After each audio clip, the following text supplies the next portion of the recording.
This is the Infinity Summit Group. Truth, passion, success.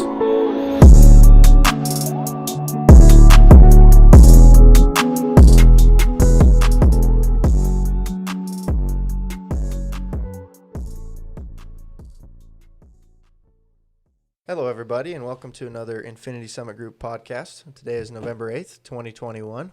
I'm Noah. Xavier. Logan. Jesse. And we got a special guest on here today, Stock. Go ahead and introduce yourself. I'm Whatever Stockton. What do you do for work? I'm a garage door installer. I'm 19, live in Utah, obviously. I'm married, and I have a baby on the way. I think that's the best one so far. Congrats. Thank you. Oh, I absolutely think so. the best one so Most far.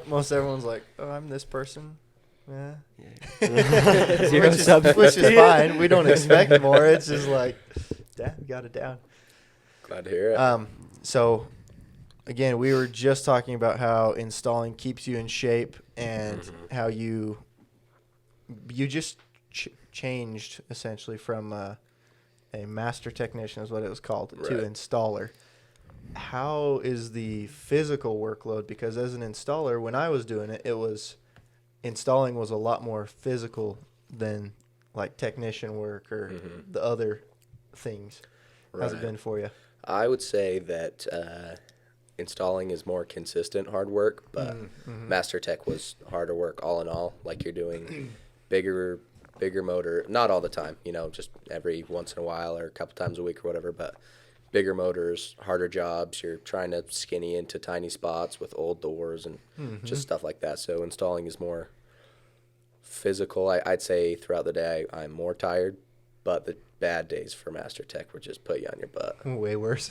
So you like installing better, you'd say? Yeah, so far it's been a lot nicer. It's easy because you show up to the job, you're installing that door. That's all you have to do. With Master Tech, you show up and it's anyone's guess, really. The one thing I didn't love about installing is that you have to wait at the door shops until like 10 o'clock in the morning. Is that still the case? Yeah, I did You're that. still there for Did like that 2 today. hours? Yeah. Probably was at one of them for about an hour, and then the other one was probably 30-ish minutes. So, Okay. Yeah, that's fun. Yeah. So you switched over in hopes of getting a slight pay raise, correct? yeah, basically make more money, potentially work less hours, and just enjoy it more. Have a little I'd bit say that's very easier plausible. workload. I thought you made more as a master technician. You don't. As far as I could tell, you didn't make more money, and it was, I guess, a lot more stress in that you have 4 jobs a day instead of 2. So if I spend 2 hours at the door shop and I've got a job that's an hour long, I've got to call this customer and the next customer and be like, hey, I might show up before 12, I might not, basically. So that makes it hard. Right. And with from a company standpoint, say A+ as a company, they're going to take the best care of their income generators first of all. Right. That's going to be their what are they called? Technicians. Thank you, technicians. Jesus, I was one of them. You'd think I'd know. and then they're going to take care of their installers who are actually Doing all the grunt work. fulfilling the commitments. Yeah, exactly. And then lastly is going to be your master techs who just are cleanup. Yeah. They're Yeah. just that's literally just extra money the company has to pay. So Yeah, that was kind of the problem. I would say it was definitely essential. I mean, there's a lot of things that we do that nobody else can or will. So it's like we're important, but also they see it as a drain of money because we're not actually putting indoors or not actually selling producing jobs. necessarily. You just Exactly. Yep. But you got a pay raise pretty quick. Yeah. After being there for a few months, I was still a helper from like October to April because I have to be 19 for their insurance and whatnot. But I think I got a $1 raise pretty quick, and then once I got into my own truck, I got a $4 raise, which was pretty nice. And then they're willing to give me another raise, but I would have rather gone to installs than do another raise and keep doing that for longer. So it's not a bad position. It really is. Have some benefits, and sometimes you have a little bit of free time, or it's can be more laid back. But on the days that it's hard, it's really hard. So it's Quite a drain. I would say so. How's the family life being 19? It's juicy, to say the least. Yeah. It's good. Yeah. Sarah, my wife, she is 33, 34 weeks, something like that at this point. So we'll be having our baby December 25th. That'll be fun. So Christmas? Mhm. That's a tough birthday. Yeah, that's what I've heard, but we want to make it fun. I was actually born on Mother's Day, and Sarah was born on Father's Day. So at this Interesting. point, What yeah, The fuck? That's weird. kind of funny. But we were like, let's just keep this theme going. We're gonna do Christmas baby, Easter baby, all the babies on holidays. Not really, but it'd be fun. Yeah, it'd be a good time. It'd be kind of cool. What made you actually want to start a family so young instead of waiting like most couples just do? Mostly for me, I'd say I didn't really find a purpose in waiting because I knew I wanted kids and to get married. And me and Sarah started dating when we were 16. We met in high school, started dating, and then we were like, okay, we're going to get married anyway. You know, why push it off a couple of years? So we got married. Then same with the baby. We were planning on giving it like a year before we had kids. A lot of people do that. But we got a little baby hungry, and we're like, we've already spent so much of our life together. I mean, 2 years isn't your whole life, but it's a long time. So we were like, yeah, might as well just go for it. You know, we want it anyway. So, Of course. Get that experience in as soon as possible. yeah. Yeah, why waste my time when I know that's my path anyway, you know what I mean? Mm-hmm. So, How is that financially? a little rough, to Yeah. say the least. Yeah, I would say we were doing pretty well when we were both working. She was a nanny for a good while, making pretty decent money. So we did pretty well there, saved a lot of money, and then she got to the point where she was, you know, pregnant and starting to get further along, not super far, but like morning sickness and that stuff was going to be fun for her, and she was having a hard time at her job, just like you have with any job, you know, complaints here and there. Parents don't make it easy. The parents worked from home, so it was kind of a drain that way where she's like feeling like she's constantly being watched, you know, stuff like that. So I was like, all right, you know, I make enough, you can quit or whatever. And then after that, we just went down from there, stopped saving as much money, all that sort of stuff. So we've recently picked it up again and kind of rebudgeted, refigured out what we needed to do. But it's a drain financially. It was expensive, to say the least. Yeah. What do you do in the budgeting aspect? Like, do you use envelopes or YNAB? How do you go about that? We did that for a little while. The envelopes? Yeah, cash envelopes, and we'd pull out cash every paycheck, put it in envelopes, and that worked all right, but we hardly ever pulled cash out, and then we would be spending, you know, we needed some cash, so we'd pull it from here and then be like, oh, well, we got money in the bank from here, so it just ended up being way complicated. So now we just do, like Mountain America's online, like their app, you can do a bunch of stuff. We just went in recently and got a joint account, so now we've got all our accounts laid out. And then I couldn't even tell you how many, probably like 20 different savings accounts with different names. So like, I know I've got this much for rent, this much for gas, this much for insurance, that kind of stuff. So I just budget it out that way. And I really like that. That is easier for me because I don't have to look anywhere else. I just go right in there, boom, boom. Most of the time I just spend on my credit card and then just move it right over from that. So it's easy and I can track how much I'm actually spending each month. Stuff like that. That's the way to smart. do it. And for the listeners, Stock's been kind of an interesting case because he started hanging out with us and then he started listening to our podcast and got super interested in improving his life financially. And he's been coming to us, and it's been real fun to watch him just change in the couple weeks we talked to him. You know, I will say I have really enjoyed the podcast because, you know, I haven't listened to very many financial podcasts, but I'd listen to your basic books most people listen to when they start wanting to save money and do stuff, you know, Rich Dad, Poor Dad, Think and Grow Rich, those type of books. And they're beneficial for sure, but for me it was kind of like there was a disconnect between the actual information. They're like, you can just grow rich if you just think about it. It's like, that's great, but what do I actually got to do? Like, knock and you shall receive. You just have to knock. That's it. Yeah. So you're not really gaining much there. So it was nice to hear a podcast where like I know you guys, so it's not like some billionaire investor that I don't know if is actually legit. It's like I know you guys. You talk about things that actually work, and it's not like a paid deal. So I'm not spending money each month to learn the next step of the plan or whatever. Yeah, we thought about doing something like that, but it just didn't feel right at all. Yeah. You know, question for you: what did you not like about the podcast? Not like? What did you not like? What feedback do you have for us? That's a tough one. It's all right. You don't have to answer that now. You can answer it later if you want. But we're coming back to it if you need to. Okay. Well, I think I really don't have much complaints. I would say the only thing that You can be I brutally would honest. change. It's okay. Well, there's nothing. I honestly have nothing to be brutally honest about. The only thing is, like, I like long podcasts, so sometimes you guys are like, all right, let's cut it off. But I'm like, nah, I was enjoying this. So, like, Yeah.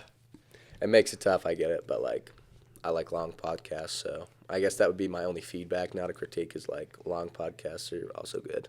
You know, when you got those people on that are really going for it, it's fun. Yeah. We definitely have a variance between 30 minutes and like 2.5 hours. Yeah, It's that's true. crazy. It just depends on like the topic and who's talking and how interesting they are. Because like some people will go on for like Eli was. I wanted to go longer on that one. That one. Yeah, That was a good Oh, one. we'll just I have him liked that back one. on. Yeah. Yeah, and there's some of them that they just have different communication styles, you know. Right. So it's Yeah, Interesting. I understand that. You can definitely see the variance between the one that, like, I don't know, you guys, I guess, are really riveted. They just tend to have the person talk a lot more, and, you know, they're good to listen to. And then there's other ones where it's a lot more interaction, and those are fun, too. So I like them both. good. Oh yeah. Yeah, that's Heck good. yeah. And our goal is to help anybody. So the fact that you Right. did come to us and was like, no, this is genuinely helping. That's like, that makes all of us feel way better about ourselves and our It's- podcast. It's from the beginning too. It's step by step from the beginning. It's Yeah. like, okay, you see these people who are already millionaires and they're like, oh yeah, you just think rich, like Right, Stock was yeah. saying, but no, you gotta. It's like, okay, how do I get from A to B to become rich? It's like, okay, we're documenting all the way from when we were super in debt, all of us, to where we are now and into the future. It's like, yeah, Yeah, that definitely helps. I think also you guys talk a lot about real money, real dollars, you know, how much or percentages. actual numbers. Yeah, that makes sense. I like that because too many people, it's just like, oh, well, I was poor and now I'm rich and, well, I'm buy not my gonna talk program. numbers. And, yeah, I can't say exactly how much, but it's like, yeah. Not till you buy this. Yeah. Exactly, yeah. Most of these guys, I don't know what they have behind the scenes, so it's nice to hear real numbers, budgeting, updates every month. That's been really nice. And to any of the listeners, literally hit us up anytime.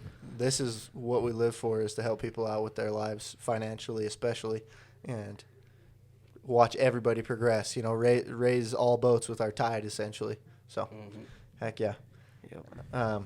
So how has your financial world changed at all since you started visiting or thinking about this area? Yeah, I would say it definitely has. It's kind of done a 180 where before I was budgeting each month. This you is know, before what? before I started listening to Before you podcasts, hanging out with you guys, doing that whole thing, thinking Okay. about it more deeply.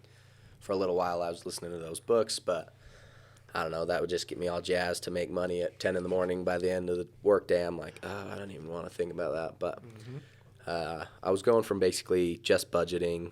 You know, I had some money and stocks and cryptos, just money I'd throw in every month, but I didn't know anything. I wasn't really learning. I was just like, oh, well, Bitcoin's a thing, so put some money on it. But went from doing that, and I would basically budget a set amount of money per month for each expense, even when it was more than that amount. So, like, say my insurance bill, I don't know exactly what it is, but, you know, I'd have to put in $50 paycheck. I'd just throw in $100 a paycheck just to make it easy on myself. And then, you know, I'd pay my insurance bill, and my thought was that money will just kind of build up, and then there will be a time where I won't have to pay it if ever, you know, I lose my job and whatnot, which is not a bad idea. But I ended up just pulling from that, you know, when you needed something. You or see where, extra money exactly. and you use it. Yep, I'm like, oh, well, there's this cool thing that I would like, and, well, I can make the money work. So I just end up doing that way too often, and it just made it less effective to budget. And then I felt that I was in more of a rough financial situation than I was. I was like, I'm not making any money. I was basically feeling like I was stuck in my job because I can't make any amount less than I currently was. But started listening. We were talking one night about budgeting and that whole thing. And then after that, I went home, talked with Sarah a little bit, and went over the budget again, and basically found I had a lot more on the table than I expected. So I was like, oh, there's a lot more I could do with that money. More opportunities open up, you know, and you have the money to throw around. So It's hard when you're just saving money to save money too, because you don't know what direction the money's going in. You're just like, I know that saving money is a good idea. I don't know why, besides that it could prevent, you know, it could hedge against job loss or whatever. right. But once you have a direction for that money, you're like, oh shit, now I'm actually saving for something instead of just saving. Right. Yeah. Yeah, that's definitely been nice because I always was a horrible saver as a kid. I didn't get money very often. When I did, I'd spend it, and it was like, oh, save your money. But I was like, well, I could save my money for a few months, or I could spend it on this Nerf gun, you know. So anyway, from there, just kind of a perpetual motion of just, well, I could save, or I could buy this thing without really realizing why you should save, or you know, that things are going to come up, and they do for sure. I will tell you one good thing that our parents did with us was up till we were 18, I think, every dollar we got, you save 50% and just put it in an account. Jeez. Because you don't have any expenses. Uh-huh. You're just saving 50%, and then the rest of it you can spend however you like. Yeah. And so that was a good starter of like, okay, this is, sure, we may not know why to save or like what the reason behind it was, but it was still a good habit to get started. And you're having a kid soon. Yeah. You know? Yeah, that's definitely a thought. I think financial education is something like my parents, you know, they don't know much about. They grow up in the area where it's you go to work, you work hard, you get more money, you work harder, you work longer, you get more money. You save money, and then you retire and die, basically. Yeah. So with my kids, I definitely want to take it a different direction. It's like there's so little understanding of money that goes into that. I mean, I basically knew nothing about money other than save money, try and go to college, get a good job, and that's just not really for me. So Yeah, and at that point, I mean, the optimal inflation rate is about 3%. And so at that point, just saving your money, you're losing so much. 2.93% per Yeah. year on your money.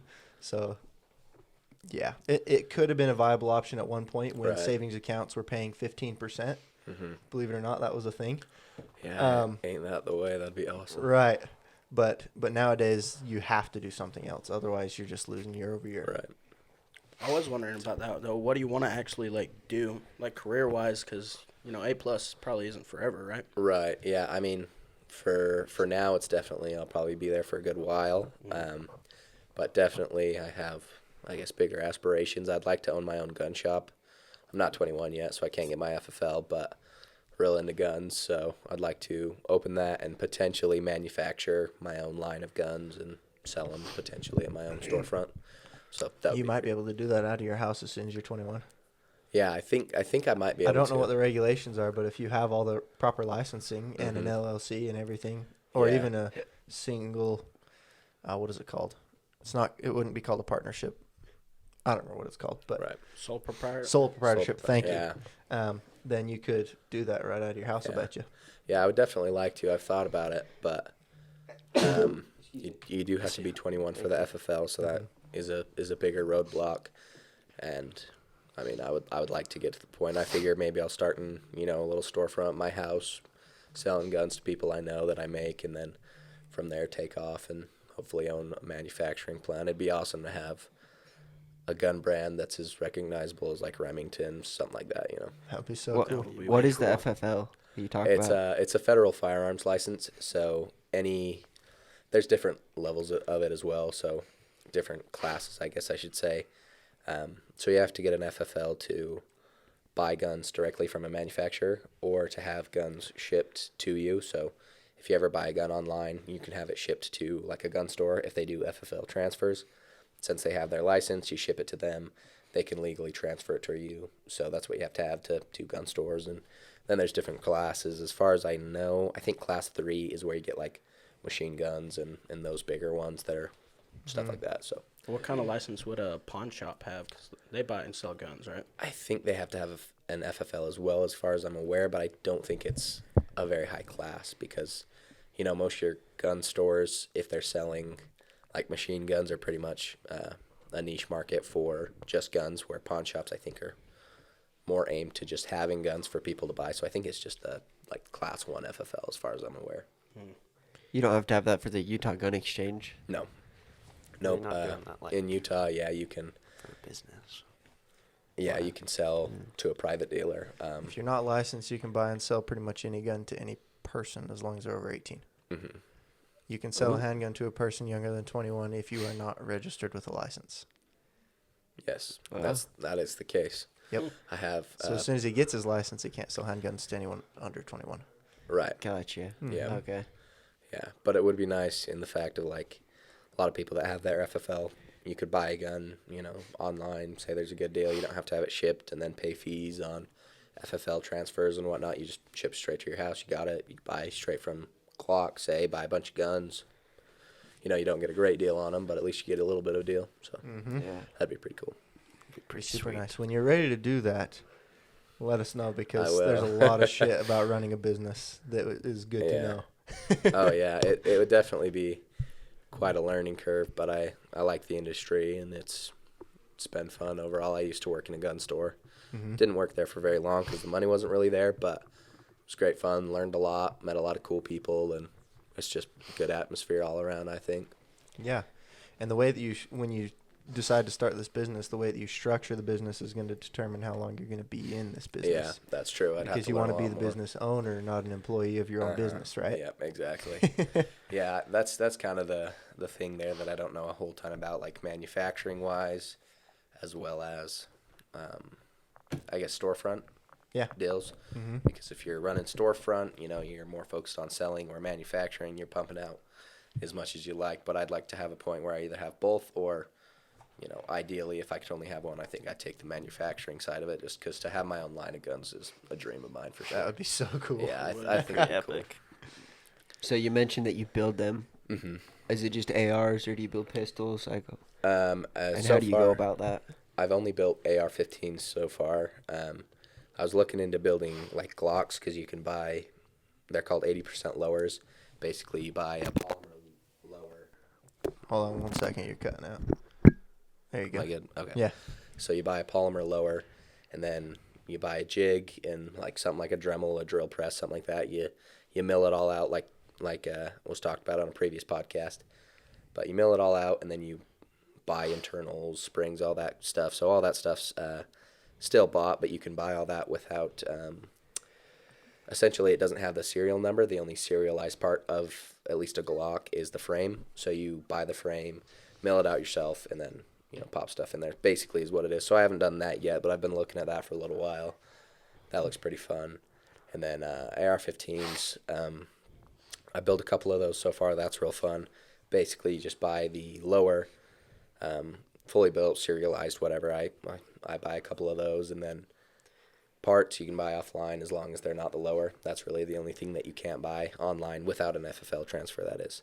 So you buy those, put them together. It takes a little bit of materials, punch kits, vise, bench vise, a couple of different things that way, but really it's not that much to get into, and it's so fun to do. I really recommend it. Dude, that'd be hella cool. If, Yeah. Like, showed us how to do that. I'd love to. Yeah, Yeah. Me and Logan have Custom talked about it a Infinity few Summit times. Group AR-15s. You really could. Yeah, That'd that'd be so sweet. fucking cool. Get some decals on there. Get them dipped. Oh yeah. Oh, We know some dippers. Yeah. I know there's a guy Goldie. that I work with that does Goldie. Cerakoting. Yeah, Yeah. so that would be pretty cool. Did I'd you like see his pistol that he dipped? Huh. It's like, I think it was an American flag. It was cool. Oh, that's sweet. I'll have to ask him for the pictures. Yeah, I'll have to talk to him about that. That would be pretty cool. But I'd like to get into Cerakoting, all that cool stuff. And building them is really nice because you can build, I mean, really whatever you want. For me, I like pistols, like AR pistols as opposed to rifles, because you get shorter barrels, and I like that from a standpoint of like home defense and just maneuverability. 16-inch barrel is a lot longer than, my 12. So it's a lot easier to carry, a lot less weight. So I like that aspect. I can customize it any way that I want. I like a little bit, I don't go super crazy on internals, but I like, budget friendly but quality internals. So you're looking at good bullet carrier groups, barrels, all that stuff. And if it breaks, you know how to fix it. So that's nice. You're quite into the prepping side as well, right? I am, yeah, a little bit of a fiend for it, I would say. You want to talk about Well, I will tell you this. Some great advice that I've heard is find what you're passionate about and figure out how to make money with it. Yeah, that's what I'm trying to think of right now, how I bank off of this knowledge. But I definitely like the gun and prepping side of it.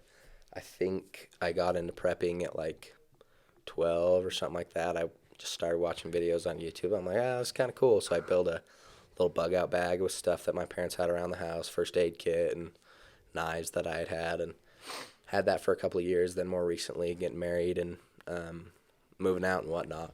Kind of my mindset is, especially with the family and kids, I don't ever want to be in a situation where I have to tell them, like, sorry, we don't have food. I didn't have the money at the time. So I made it a pretty big priority for a good couple of months to sink decent bit of money into food prep, water, just building up that storage just in case, if it is the apocalypse, I'll be okay for a little while. And even if it's just like I lose my job, something like that, I've got a, little nest egg of You can food make a and water. business out of that so easy right now. Yeah. Oh yeah. Guarantee you create a It's- website or even just like start something on some Amazon shop where you're selling prep stuff. Right. Sell these packages, charge people a little premium for you to assemble these packages and give it to them.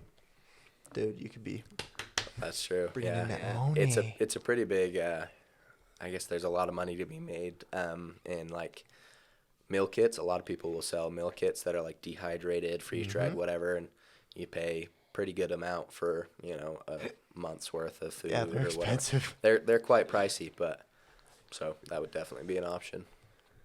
Yeah, pretty cool. Yeah, you would just have to figure out what's selling the best and what basically what people are looking for in a prep kit, because I haven't heard of a place, but I haven't looked too bad where you give them a certain amount of money and they just make you a badass prep kit. Yeah, that would be pretty cool. I know that some places will do like customized bug out bags or whatever. You say what you want in it, but for someone like a beginner that doesn't know anything, that would definitely be a good idea. Like, hey, I got $50 or I got 500. Make me the coolest thing you can. Yeah. It's not a bad idea at all. It'd be worth looking Take a into. 5% cut. I'm just kidding. No, I'm kidding. That would be pretty cool, though. Just shout me out. Yeah, that'd be sick. So, with your, I don't mean to take away from what you're doing right now, but your financial realm, how can you see these dreams coming to light in the next 5-ish years? What is that going to look like for you? Right. And what's your goals? What are you working on currently? I would definitely, I'm working on whole life. I would like to get that all squared away. I'm basically at this point kind of just trying to see what my monthly income is going to look like, a little bit more consistent since I just moved over to installing. Of course. So that'll be a little bit different for a little while. I would like to see where that puts me at budget-wise, and then from there, whole life is a big one I'd like to get into. And then eventually from there, real estate, flipping houses or just making, rent money off a couple of different, investment properties. You'd be flipping guns. Yes, flipping guns. I've done that a little bit. Probably enjoy that more even. It's fun, but it's a lot more of a hustle, I'd say.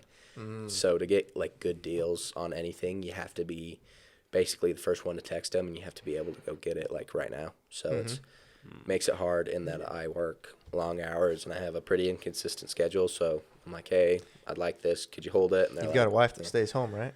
I do, yeah. But to send her out to go buy a gun from a random internet stranger seems a little sketchy for me. So that's the only holdup. I thought about that a lot. I was like, oh, that'd be awesome. And then I'm like, seems a little less It's not as glorious safe as it than I seems. would like to. Yeah, it's already. I mean, it can already be, not that it's sketchy, but it can definitely be suspect at times where you're like, I don't know how this is gonna go, so just be careful. Usually meet in a parking lot or something. Broad daylight's good, but don't always get that. So who knows? Fair enough. It is fun to sell and buy off there, though. It's when you get a good deal on something, it's usually pretty good. Just found a pretty good deal for one of my buddies on a gun. I want to say he paid like $800 for it, and usually I hadn't seen any less than $1,000, but I saw one the other day for like $1,500. So I'm like, it definitely saves money. Got my brother a gun recently, just because he's been wanting one, and I'm on it enough that I'm like, yeah, I'll find you one. So that's been nice. And you don't add any extra to these I sales don't. you're getting? No, kind of my mindset on it, at least thus far, is that I think the more guns, the better. So the more people that have guns, the better all in all. So if I've got to do a little extra work for them to get a gun, it's worth it. Especially like my brother, where he's got a gun, but he'd like to start concealed carrying, and he doesn't know that much about it. So, I'll find him the thing, If it's up to him, he probably won't do it. But if it's up to me, I'll find him a good one, a good deal, teach him Yeah. a little bit. So I'd rather him have the knowledge and the gun than to not to, because it's too much of a roadblock essentially. So, here, picture this. I'm not telling you what to do, but picture this. They have something in real estate called a wholesaler. They go and find the deals, I've heard of it. and it's a great deal. They sell it to someone else for still a good deal, but they also take a little bit of profit. Right. Start doing that with guns, and you got yourself a business, my man. Yeah, that's definitely not a bad idea. I've thought about it, but mostly it's like, If it's mostly family, I understand. yeah, mostly that's really what it comes down to. It's mostly family and friends, to where I find the deal, and some of them, you know, if they know the gun side of things more, then I'll kind of just pass it off. But for someone like my brother, where he doesn't know a ton, doesn't know what to look for, I'm like, yeah, I'm willing to do the work for you on this one, but maybe the next one I'll charge a little premium. Oh, definitely. Wouldn't be a bad idea. When we build our ARs.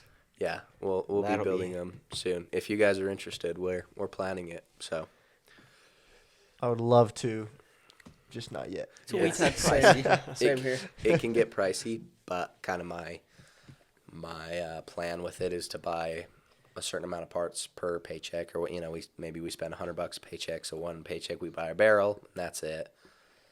Next one, maybe we get, you know, internals or a lower or an upper or whatever, and then from there just build it up over time, and then I have all the tools and all the knowledge, so wouldn't be costly in that regard. That's worth money. Yeah, it's definitely a marketable skill, but it's been nice to know. How much does it cost to like build one? Kind of depends. When I was first building them, it was kind of at the height of the pandemic, so everything was pretty inflated. But I think I'd build them for around $700 and sell them for around $1,000. Okay. But now I think I'd probably sell them for around $700, so it might be $500, $600 range, depending on what you want. You know, obviously the nicer you go, the more expensive it's going to be. But So if I wanted one that was like $2,000, it would be just the best. Gucci, it would be quite groovy. Yeah, you could get. Maybe I'll do that instead of getting me a gold necklace. We'll see. That's That what would I'm be gonna pretty do. cool. No, I've actually got goals Yeah, with that. So right. It's Can't yet. understandable. But you can go pretty budget. I myself, I don't go super crazy, like, as far as just the base AR. I mean, to me, all lowers are pretty much the same. There's definitely variance as far as, like, style and whatnot, but a lower is a lower. It'll shoot the same, and mostly for me it comes down to, like, barrel and bolt carrier groups. That's something you don't really want to skimp on, because your barrel obviously is, you're shooting through it all the time, so if you have a crappy barrel, you're not going to be accurate, or you're going to shoot it out really quick. You know, if you put too many rounds down, it's just going to wear out the rifling. And bolt carrier group, it's like the heart of your rifle, basically. So if you've got a bad one, that's where the extractor is, the firing pin. You know, you don't want that to go dull or break on you. So yeah, if it comes down to it, that's something I spend money on. Everything else is mostly just for me at least. I like them to have like a good feel, good finish. You know, if they're like really rough filling, sandpapery, I don't really like that. I like them to be smoother, nice. Usually I think they're anodized aluminum, and I'd say that's probably about it. Usually it's aluminum parts. aluminum. That has a pretty low melting point, doesn't it? It does, except for like 1100 degrees. 1100. Oh, you're yeah, you're so, pretty so hot. pretty hot, but as opposed to other like metals, it's Yeah. pretty low. But really, your barrel's gonna be steel, and your bolt carrier group, and then like your springs and stuff. But like your lower, your upper, hand guards, most All of your stuff aluminum. is aluminum. Yeah, so I Keep it just light. like it definitely keeps it light. I mostly look for just a good fit and finish, and then, you know, aesthetically speaking, I don't want something that's ugly. I want something that's usable, and that's about it. So usually they're not super costly to build, as far as you're not going like Gucci, everything basically, Yeah. except for accessories. That's where I like to lose a lot of money on accessories, because Oh yeah. they get pricey. So pricey. I love lights, red dots, all that stuff. Make it just so fun. So that's the way to go. It's pretty dang fun. Very. Let's see. We've already talked about you creating a business. We've already talked about you doing a lot of stuff money wise. You work out. I Yes. do, The yes. gym. Yeah. I played football through high school, most of high school. Started sophomore year, played football the entire time. Loved that. We weren't very good, but, have a lot of friends, or made a lot of friends through it, and just had a great time overall. Started working out then, and then after football was over, I kind of just kiltered off, didn't do anything, and then don't really feel fulfilled without, doing something. So it feels like without working out or going to the gym, you're not doing all that you can be. So I like to do that a lot. Yeah. Definitely makes it fun. Yeah, it's a lot of work. It is a lot of work. It's It's, hard to get out there. Hard to get dedicated to It it. is, yeah. Especially after manual labor all day. It's like, I just feel like I hit the gym, but I don't know. It's been nice. I think the more that I go, the easier it comes every time. It's more fun, and obviously the gym's fun. I can spend hours in the gym. It's just like getting there after work sucks. But Yeah, and to see results. I think steroids could be. steroids would be juicy. You know, I would sure. 4:30 thing. Huh? Ooh, I've done that for a while. I was waking up at, I think my Vasa opens right at 4, so I would wake up right at 4, or 3:30, whatever. Get there right at 4, work out for an hour, hour and a half, go home, try and sleep. But then I was just too jazzed because I had just worked out, so I'm all awake. I got all the blood pumping, so I'd lay in bed for an hour and then not be able to sleep, and it was just not worth it. Yeah. Too hard to wake up. I'd skip it most of the time because I'm like, I got a hard day, I'm tired, I'll skip. Mm-hmm. So you just barely went through the process of you were going to buy a house, but that ended up falling through. yeah. What was the whole situation with that and the whole process that you actually had to go through? Right. So basically, the house that we were going to buy, we kind of came in at the 11th hour, I guess you'd say. Like, we came in later. We weren't the original buyers, or at least me and Sarah weren't. It was still my sister. And then we hopped in later. We were all going to buy it together. And we got pretty far in the process. It was under contract. We signed papers. Then they did the inspection and just found a whole lot wrong with it. It was a pretty rough house. They had used and abused it. They had probably 50 dogs in that thing at one point, and just it was That's tough. the backyard was all dirt and there was hair. You could have vacuumed it. It was quite disgusting. Oh my So gross. Horrible. Burn it, start over. Exactly. Yeah, I was like, I'll be doing so much work on this, but I was like, I'm willing to do it. It'll be okay. It's a lot of work, but I'll learn a lot. But with that, they did the inspection and found just too much wrong with it. There was cracks in the foundation. There was some sort of leak in the roof, a bunch of plumbing issues, stuff that would have been pretty expensive to fix, and the sellers didn't have the money to fix it, so they were basically like, well, we can't fix it, but we'll give you money off closing costs. And it was a thought for a while. We thought about it, but it kind of came down to we didn't have the initial capital straight out the gate to spend on those things. And we also kind of figured after mortgage we wouldn't have a lot of money to throw around anyway, so it was like, do we want to put ourselves in a money pit where we're not saving any money, we're just sinking it into mortgage and then trying to fix it up, but living in a crappy house because you don't have money to fix it would suck. So Where do you stay now? Do you have an apartment?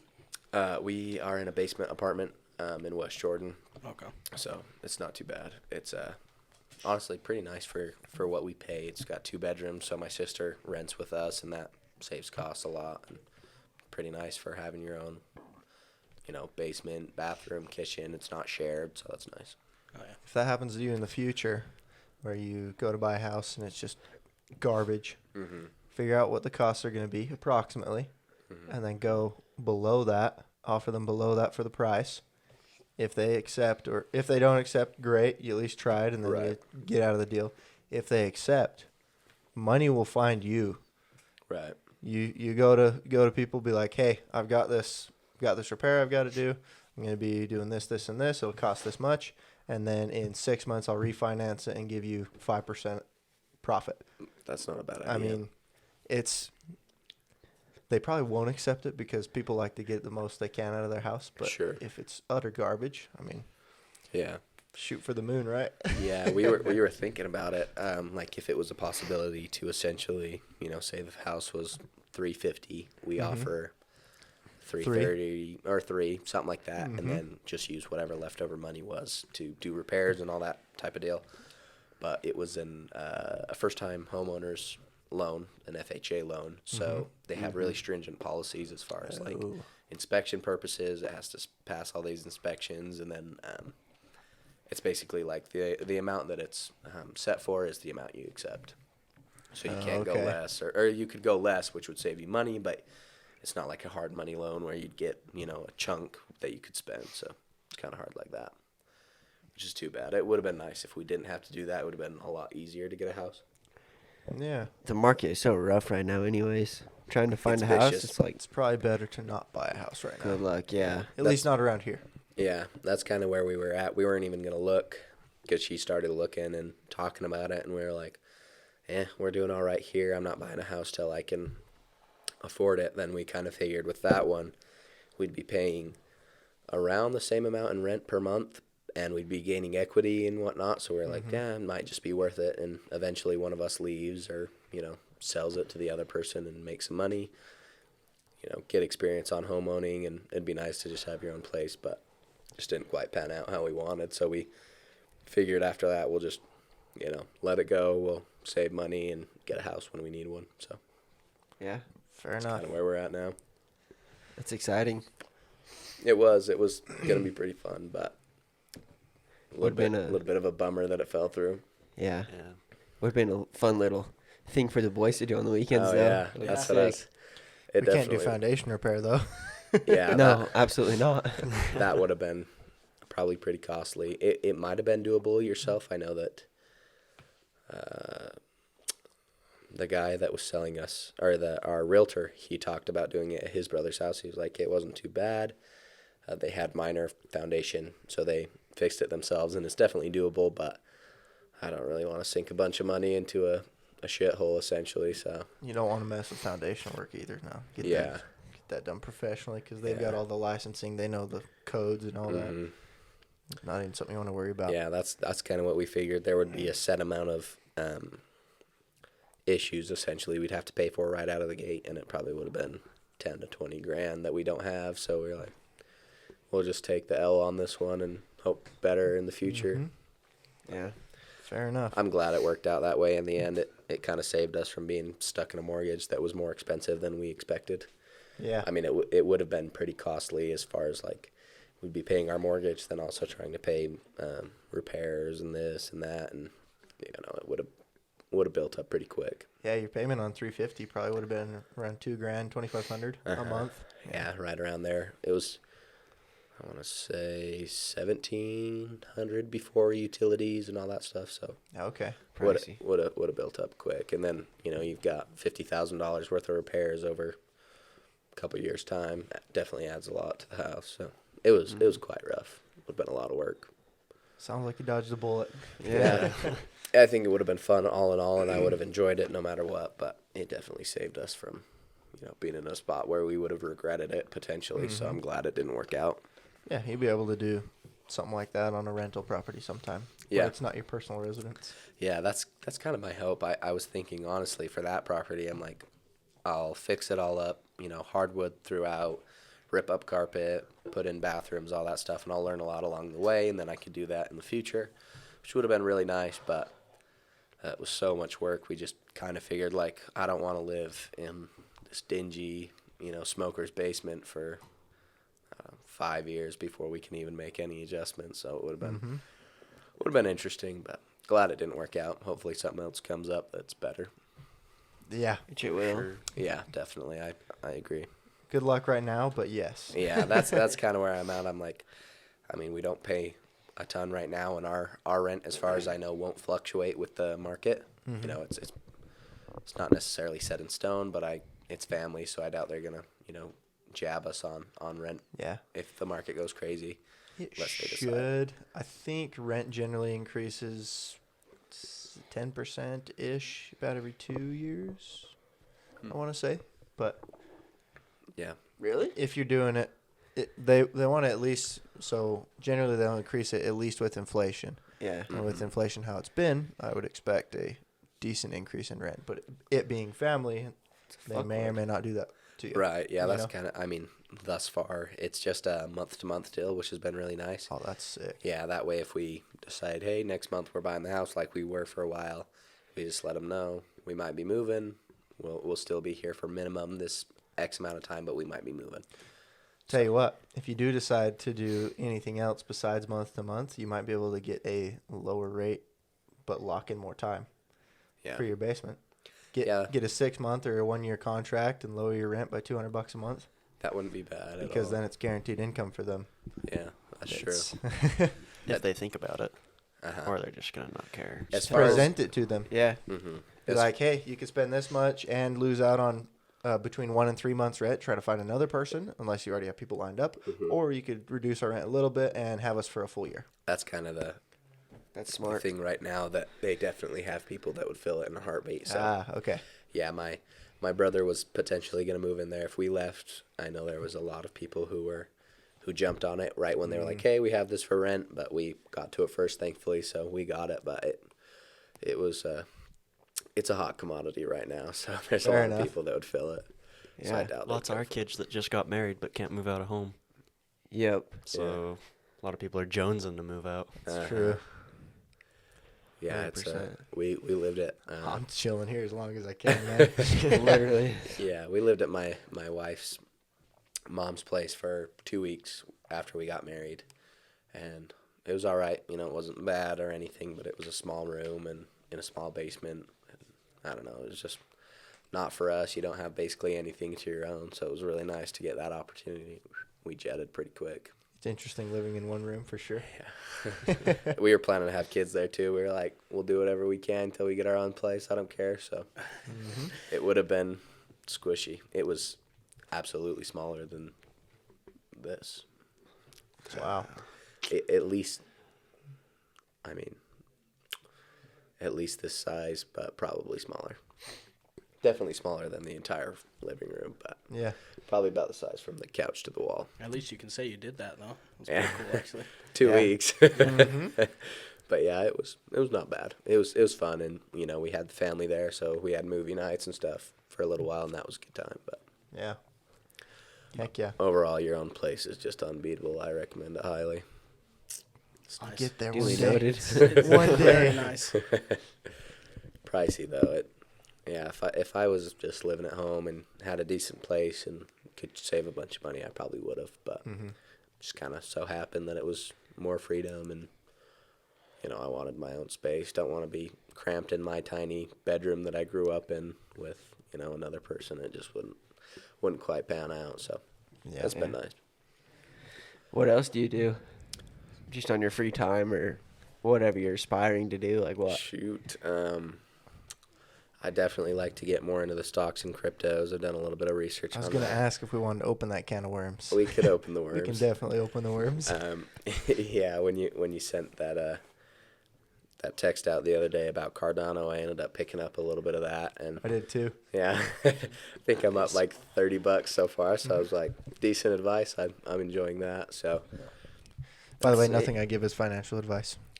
Yeah. right, exactly. Just take it with a grain of salt. But yeah, so been looking to get more into those. The ETFs are looking pretty decent so far.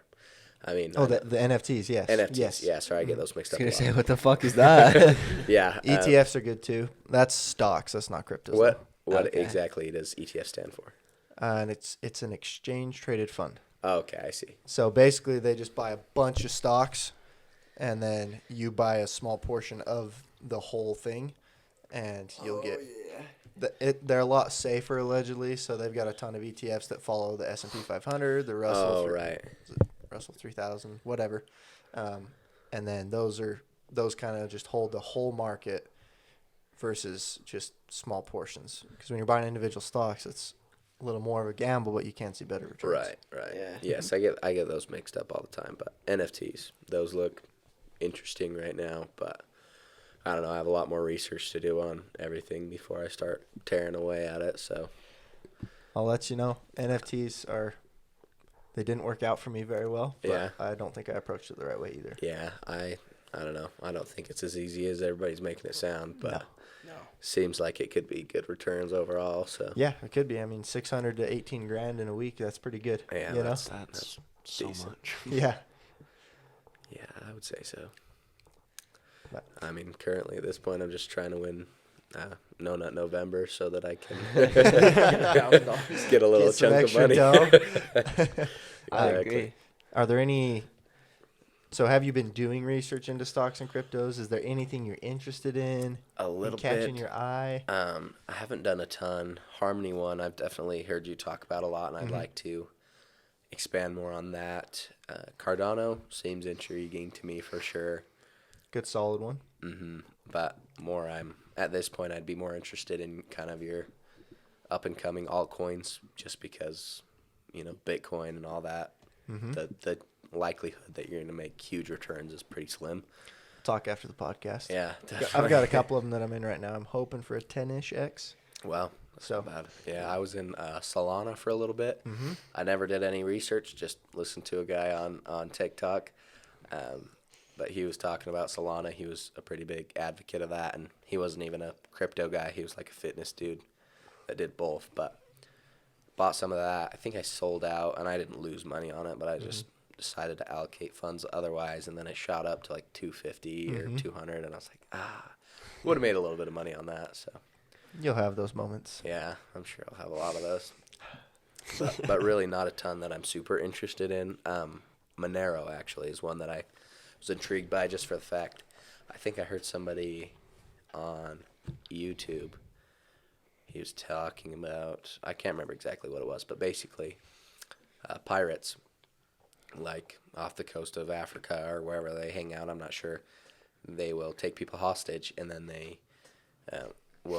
their like ransom is Monero because it's super untraceable. So they take Monero, and then from there they split it into 5 different ones, or Bitcoin or whatever. But I just like the not the fact that I'm a pirate and I'm gonna go out hostaging, but just the fact of Untraceable. exactly, like incognito, to be able to have your money where you want it without people knowing. I think that's something I would potentially be interested in. Seemed intriguing to me. Oh, we'll set you up with some good ones. Yeah, I would like Some to. good decentralized ones. Yeah, I like decentralized a lot, so that's definitely one I'd like to get into more. But really, I'm open to any and all cryptos. I'm more on the crypto side, I'd say, than stocks, just because it seems to be more You can see a lot bigger gains bigger gains, and I and like bigger losses. yes, yeah, big losses hurt, but I like the fact that it's I guess quicker. Like you can trade more in a day. You don't have to worry about holding your money for this X amount of time or day trading. I just like the fact that buy today, sell tomorrow, make money, buy another one today. That Yeah. intrigues me a lot more.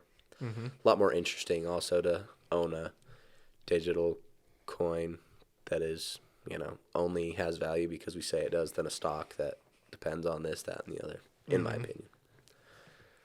Yeah, fair enough. It's a bit more exciting, that's for sure. Yeah, I like yeah. that. Yeah, it's fun. But yeah, we'll talk after the podcast and Definitely. talk about some good ones. It's Glad to it's hear it. intriguing. Yeah, it's But, an interesting market for sure. I also threw a couple bucks into Cardano Yeah, again. I would like to see it make Nice. some moves. It'd be cool. I've doubled my money since I got it. Really, that's decent. I bought it at 86 cents, though. That was nice. I think I bought it at $2, so who knows what happens with it. But Yeah, I was first playing with it when it was at 42 cents. And it oh was, my gosh, that's juicy. Yeah. That would be so nice. I sold out of it a long time ago. I sold before it hit $2. Really? Oh yeah. Played with other things, but Yeah, I think my plan with it was, I mean, I don't know all that much about where it's gonna go or where it has potential to go, but I figure if it makes me $100, $200, I'll sell half, and half, or 3/4, and then just leave the rest for long-term holding just in case. yeah. I'm expecting it to hit between $3 and $5 this year. It's not bad at all. And we'll see from there. Yeah, that would be nice. It already hit $3 not long Yes, ago, it did. and it Did came it? back down. That's pretty good. And it's been stuck at $2 for a long time, Yeah. which is why I was like, all right, it's time. Let's Yeah. get back in, see how it goes. I'm looking for just what I put in, just barely. I'm looking for $3 and then out for me. Really? Which one is this? Cardano. Yeah, I think I would like to make some money and then call it for most of my funds, and then the rest I'll just leave, just in case it's the next Bitcoin by chance. You know what I mean? Yeah. check it Fair out. enough. I would Fair hate to sell out, when I had a couple of Cardano and then, down the road it's worth 100,000 per Cardano. Not that it could or it would. I don't really know that much about it yet, but A year ago, so January 2020, I think it was worth 5 cents wow. or a penny. So just know how far you have to fall, Yeah. just in case. Yeah, that's what I figure. I've only got a little bit in it, so if I leave a couple bucks in there and it loses, I won't be hurting that bad. Yeah. But if it gains from there, I won't cry myself to sleep at night. Yeah. Traditionally, in a bear market, when that does hit, cryptos will go down between 70 and 90%. Hefty. So yes. So from where it's been at $3, or say it stops at $3, then you could see it go down to 30 cents. Yeah. So Well, definitely my plan thus far is to ride out the bull market, maybe make a little money if I can, and then bear market, I just like to buy up like crazy, allocate a certain amount of money per paycheck, per month, whatever, and just buy up as much as I could. I'm curious to see how this one goes because everybody has that mentality right now.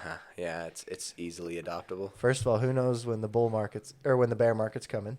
Nobody knows. And with everybody having the same mindset of get out when the bear market comes and then just allocate a shit ton, I don't know that our bear market will be as bad this time.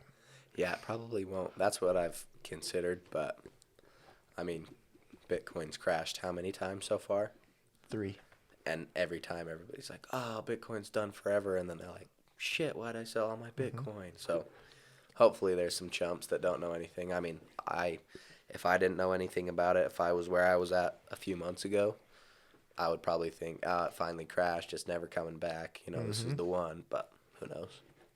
Yeah, we'll yeah. It'll be interesting to Don't say get the me least. started. Anyway, is there any advice you would have for the listeners? Any final words, thoughts, feelings? Anything we could give them? I think definitely knowing who to take advice from is super important. I've taken a lot of bad advice from people I didn't know was bad advice. So know who is telling your advice and what they gain from it and what they have. Because if they don't have anything, if I don't want what they have, might not be worth listening. So that's just my... And with that, you don't know what you don't know. Exactly. Until you experience it and you're like, dig it. Yeah, have an open mind for sure. Talk to everyone like you have something to learn, but I think be wary of what they have to say because I know a lot of people talk in absolutes and it's definitely not that most of the time. So. Yep, definitely. Facts. Very good. Awesome. Well, don't forget to like, share, subscribe, hit that notification bell for the podcast. We come out every Tuesday with the podcast. Check out our website again, www.infinitysummitgroup.com. It's been a while since we updated it. I apologize about that. We do have a merch tab. We've got those coins still. Yada, yada, yada. Find us on all social medias. Thank you for joining us. Yes, thank you. Thanks, Pleasure. Stock. Thanks for having me. I've Big enjoyed pleasure. Yeah. And we'll see you guys next week to talk about the book Ideal and hopefully have an interesting guest on again. Yep. Goodbye. Oh, yeah. it. Peace. Dope. That was juicy. That was good. juicy. That was quick. I was. It was over an hour.